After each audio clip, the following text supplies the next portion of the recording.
ಎಲ್ಲರಿಗೂ ನಮಸ್ಕಾರ. ನಿನ್ನೆ ಬಳ್ಳಾರಿ ಹವಾಂಬಾಯಿನಲ್ಲಿ ನಡೆದಂಥ ಘಟನೆಗೆ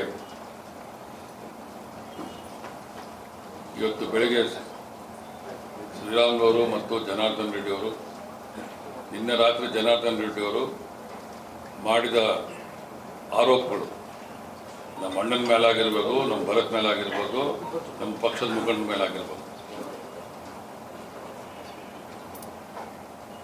ಬಳ್ಳಾರಿಗೆ ಅಭಿವೃದ್ಧಿ ಕಾರ್ಯಕ್ರಮ ಮಾಡೋಕ್ಕಾಗ್ತಾ ಇಲ್ಲ, ಅದಕ್ಕಾಗಿ ಹತಾಶೆಯಿಂದ ಈ ಥರ ಮಾಡ್ತಾ ಇದ್ದಾರೆ ಅಂತ ಎಲ್ಲ ನಿನ್ನೆ ಇದೆಲ್ಲರೂ ರೌಡಿ ಕಲ್ಚರ್ ತಂದುಬಿಟ್ಟಿದ್ದಾರೆ. ಬಳ್ಳಾರಿ 2008ರಲ್ಲಿ BJP ಸರ್ಕಾರ ಬಂದ ಮೇಲೆ ಗನ್ಮ್ಯಾನ್ಗಳು ಬಳ್ಳಾರ ನೋಡಿದ್ರು. ಅಷ್ಟಕ್ಕೆ ಮುಂಚೆ ನಮ್ಮ MP ಪ್ರಕಾಶ್ ಸಾಹೇಬರಾಯಿತು, ಸಿಂಧ್ಯಾ ಸಾಹೇಬ್ರಾಯ್ತು, ಅನೇಕ ಮಂದಿ ನಮ್ಮ ಹೋಮ್ ಮಿನಿಸ್ಟರ್ಗಳು ಇರ್ಬೋದು, ಉಸ್ತುವಾರಿ ಸಚಿವರು ಇರ್ಬೋದು, ಒಂದು ಗನ್ಮ್ಯಾನ್ ಬಿಟ್ಟರೆ ಯಾರ್ಯಾರು ಈ ಥರ ಏನು ಡ್ರೆಸ್ಗಳು ಹಾಕ್ತಾರೆ, ಬೌನ್ಸರು ಸಫಾರಿಗಳು ಹಾಕ್ಕೊಂಡು ಚೆನ್ನುಗಳು ಹಾಕ್ಕೊಂಡು ಆ ಥರ ವಾತಾವರಣ ನಮ್ಮ ಜಿಲ್ಲೆಯಲ್ಲಿ ಯಾವತ್ತೂ ಇಲ್ಲ.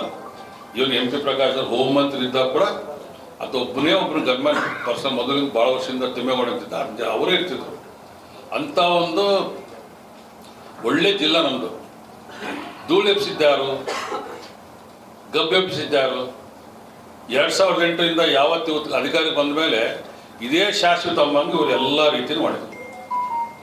ಇವ್ರನ್ನ ಯಾರು ಬಿಟ್ಟಿದಾರಪ್ಪ?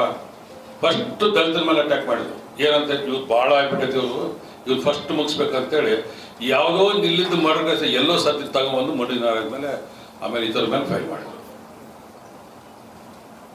ಎಲ್ಲ ಕನೆಕ್ಷನ್ ಇದ್ದವೆಲ್ಲ ಕ್ರಿಯೇಟ್ ಮಾಡೋದು, ಲಾಸ್ಟ್ಗೆ ಏನು ನಂಬರ್ 20-30 ಸೇರಿಸೋದು, ಅವ್ರ ಮೇಲೆ ಮನೆ ಮೇಲೆ ದೌರ್ಜನ್ಯ ಕಳಿಸೋದು. VK ಬಸಪ್ಪ ಅವರಿದ್ರು, ಆಮೇಲೆ ನಮ್ಮ ಕಾಮೇಲಸೂರಿ, ಅರುಣ್ ಕುಮಾರ್ ಮನ್ಗಳು ಯಾರು ಮಾಡಿಸಿದ್ರಪ್ಪ? ಅವರೇನ ಡೆಕಾಟಿ ಮಾಡಿದ್ರಾ, ಲೂಟಿ ಮಾಡಿದ್ರಾ, ಕೊಲೆ ಮಾಡಿದ್ರಾ? ಆಮೇಲೆ ಏರ್ಪೋರ್ಟ್ ವಿಚಾರದಲ್ಲಿ ನಾವು ಬೆಂಗಳೂರಿಗೆ ನಮ್ಮ ಮೇಲೆ ಜೀವನದಲ್ಲಿ ಫಸ್ಟ್ ಟೈಮ್ 307 ಕೇಸ್ ರಿಜಿಸ್ಟರ್ ಮಾಡಿದ್ದು ಯಾವ ಪುಣ್ಯಾತ್ಮಪ್ಪ? ಈ ಟೂರಿಸಮಲ್ಲಿ. ಇದುವರೆಗೂ ನಮ್ಮ ಫ್ಯಾಮಿಲಿಗಾಯ್ತು, ನಮ್ಮ ಮುಖಂಡರಿಗಾಯ್ತು ಅಂಥ ಕ್ರಿಮಿನಲ್ ಹಿನ್ನೆಲೆ ಯಾರಿಗೂ ಇಲ್ಲ.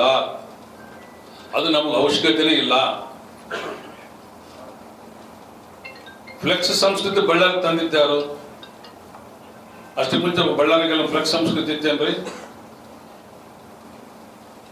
ಕಟ್ಟು ಕೂಟುಗಳು, ಕಟ್ಟು ಶಾಟ್ಗಳು, ಒಬ್ಬರು ಹಿಂಗಂಬದು ಹಿಂಗೆ ಬಂದು ಫೋಟೋಗಳು ತಕ್ಕೊಂಡು ಮಕ್ಕಳು ಮಾಡಿದ್ರೆ ತೋರಿಸಿದ್ದು ಇವತ್ತನ ಬಳ್ಳಾರಿ ಬಿಸಿ ಅಂತೇಳಿ ಎಂತೆಂಥ ದೊಡ್ಡ